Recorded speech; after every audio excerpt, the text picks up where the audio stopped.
ಏನಪ್ಪಿ ಸಿಕ್ಕಿದ್ರಾ? ಸಿಕ್ಕಿಲ್ಲ. ಮತ್ತೆ ನಾನೇ ಕಷ್ಟಪಟ್ಟು ಹುಡ್ಕೊಂಡ್ ಬಂದೆ. ಎಲ್ಲವರು? ಅಲ್ಲಿ ನೋಡಲ್ಲಿ. ಅವರೆಲ್ಲ ಯಾರಪ್ಪಿ? ಅವರೆಲ್ಲ ನನಗ್ ಸಾಲ ಕೊಟ್ಟಿರೋರು. ಅದು ಸಿಗಬೇಕಾಗಿರೋದು ಸಿಗೋವರೆಗೂ ಇರೋ ಟೆನ್ಷನ್ ಸಿಕ್ಕಿದ ಮೇಲೆ ಇರಲ್ಲ. ಅದಕ್ಕೆ ನಿಮ್ಮವ್ರನ್ನ ನಿಮ್ಗೆ ಒಪ್ಸಕ್ ಮುಂಚೆ ನಾನು ಮಾಡಿರೋ ಸಾಲನ ನೀವು ಚುಟ್ಟ ಮಾಡಿ. That is my condition. ಹಳೆ ಭಯ ಆಯ್ತಲ್ಲ.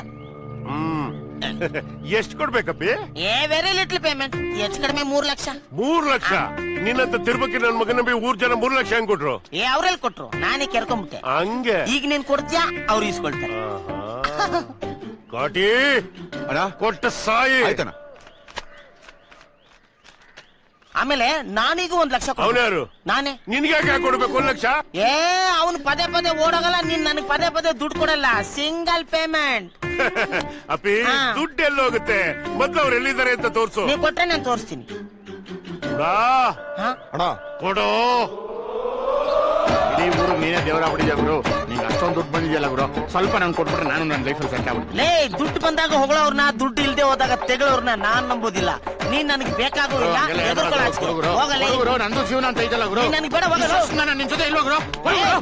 ಜೋಬ್ ತುಂಬಾ ದುಡ್ಡಿದ್ರೆ ಎದೆ ತುಂಬಾ ಧೈರ್ಯ ಇರುತ್ತೆ, ಕೈ ತುಂಬಾ ಗುಂಡಿರುತ್ತೆ. ಗುರು ಏನ್ ಗುರು, ದುಡ್ಡಿದ್ದಾಗ ಒಂಥರ, ದುಡ್ಡಿಲ್ದಾಗ ಒಂಥರ.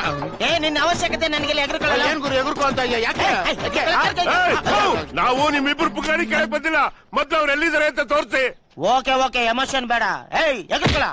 Follow me.